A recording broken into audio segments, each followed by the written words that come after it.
Ne kadar gülyalı gulalı gelirler, ağzın boyduşunun kefine gidip erinin bereketinden kalırlar. Ne kadar gülyalı cavan oğlan ya danışkasına ya bazarına ağzın bir Allah'dan daş bir hafa adamın kefiyle kulala imalli zinanasının bereketinden kalırlar. Son kefine hava verip, son filmlerine ağırlanıp, özünün filmlerine ve becerilen filmler köküdüp ağırla.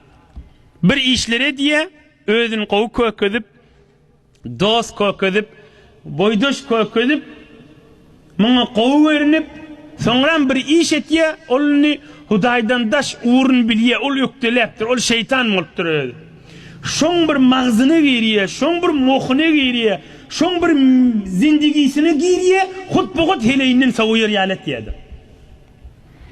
Ya şu zinanan, şu boyduşu da bir yerinden bariye, bir oturup çay şiirini veren olup, film kökeden olup, şon bir yerinden bariye, şon bir caduleyen yanık, şu gelin hut bu hut erinden savuyuyor da. İnne şey gurrunda. Hutbu hutça erinden bidar oluyor da. Yoksa aytmaya ha, ilçek erin denip, ilçek keleğin denip aytmaya. Yönü şun tamam bernaması şununu da şu bidirek, adamın o bidirek denanan. Şunun için bir neçe dirman Nebi Ekrem Aleyhisselam'ın ödünün duası ya sahabalığın duası. Allahümme inni a'udhu bike min fitnetin nisa. Min dinimden azriyen hileyin afetinden sakla deyiptir da. Zinanalı hususen mümkün dua etmeli. Hudaya meni zindigimden azriyen bir hileyden men sakla deyim billah. Hileyleri yamallam tu. Hileyleri yamallam ben gurrunummuş.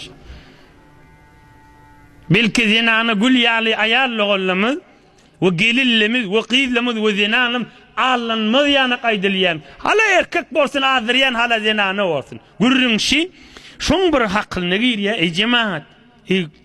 Hakıllı cavan dostlar. Şun bir yerinden bariye hutbu hut şu en atasından savuyiye da.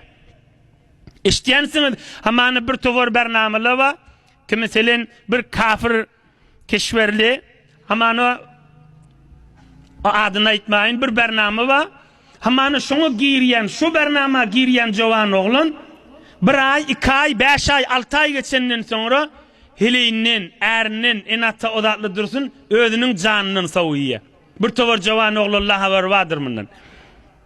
Şunu giriyen adam hutbu hut öz canının geçe ki başlayan aydiyen özünü öldürmeye var ya da. Oğlum bu belki boydoş, belki dost da şun bir yerinden var ya hutbu hut dinanasından ya erinden savuyiye da. Uğurlap aydıp durmalı. Dersen çürüyüm. Ne men dersi bir öyde avval özümüz sonra içeriğimiz doğunun kardeşten her gaysından olsun hevri oturuşayan adamımız haberdar olmalı ha diyeyim böyle. Kızımız gelin olsa da kız olsa da gelin olacak olsa da oğlumuz öğlenecek de olsa hususen bir yana gidecek olsa işlemeye okuymağa eştensiniz ahuncarlar vağzınına kan aydandır mübarek tefsirde de geçtiğin cahi olansan aydeyli Nebi Ekrem Aleyhissalatu vesselam Mekke-i Mukarreme'de bir adam sadaka edip nahar pişirip kan adamlar çağırıptır da ohum bir uyuşmeleki çağırıptır ol uyuşmelekte de başımızın tacı Nebi Ekrem Resulullah Can Muhammed Aleyhissalatu vesselam on peygamberimiz oturup duruyor menbarcık derliptir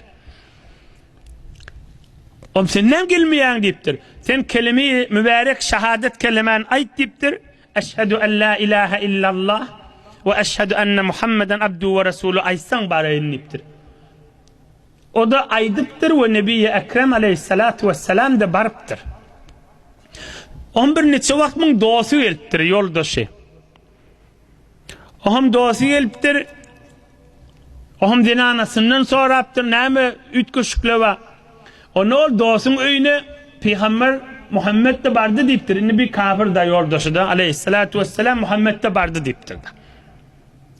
Deyiptir, dosun beger şoň iyine düşüpem deyiptir. Bilmeyen deyiptir de naz, kelime şahadat deyiptir deyiptir. Ama dostuna tataşıptır, çınmış deyiptir. Ay öyüme deyiptir, gelecekka deydi getirecek bolup ayttım deyiptir. Yo deyiptir. Ya dostluğumuz olsun deyiptir. Yoksa da adam aytmağa çekinye Muhammed'in yüzüne tükürürsün deyiptir. Aleyhissalatu vesselam. Kur'an-ı Kerim'in tefsirinde ve Kur'an-ı Kerim'de bab görürün be. Ayome senin dostluktan ayrışmarın deyip yankı necislik işi ediptir da. Peygamberimiz Aleyhissalatu vesselam mübarek yüzünden söveriptir. Seni özüm öldürürüm, görürüm Mekkan'daşınla deyiptir. O da Siri-i Mübarek'te geçendir. Seni özüm öldürürüm deyiptir. O kafir ayet ya şonun melek mıdam inim edebede diye de. Çünkü Muhammed Aleyhissalatu vesselam her näme mübarek ağlından çıktı mıdam bolýady diye. O urun elini girmel odal geçti. Yoldaşın etýän işini öde. Yoldaşın etýän işini öde.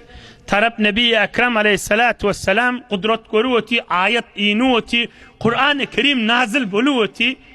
Allah'ın Habibi ve aziz ve şerif edin büyük insan şey diweti dosunun gowunu verecek bol.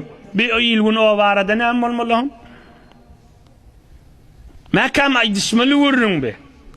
Makam vurrun etmeli mi?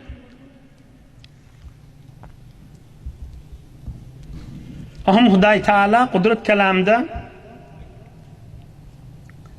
bir toforla yankı mübarek ayetlerin yedinne kafir olup ömrünü günahın yedinne geçiren adamların cayi cehennem ve kova adamlar illa ibadallahil muhlasin Allah'ın sıyın bendeleri Huday Teala Kur'an-ı Kerim'in manasını işteyliğinizin hormatına da bu bernamelerden haber yok yönü ranında olup geliptir yönü bu bernameden haber yok da olup gelen ne olsa yok geçip paraya kavri üçmülük bağmışlık deyip gelen ne olsa sesim eşleyen o ştada dururla o daş yurtlardan canı bilen yürü berdi olup bizi eşsek dinlesek diyerlen emmesini şolun söyün bendelerinden edip cenneti yesin inşallah.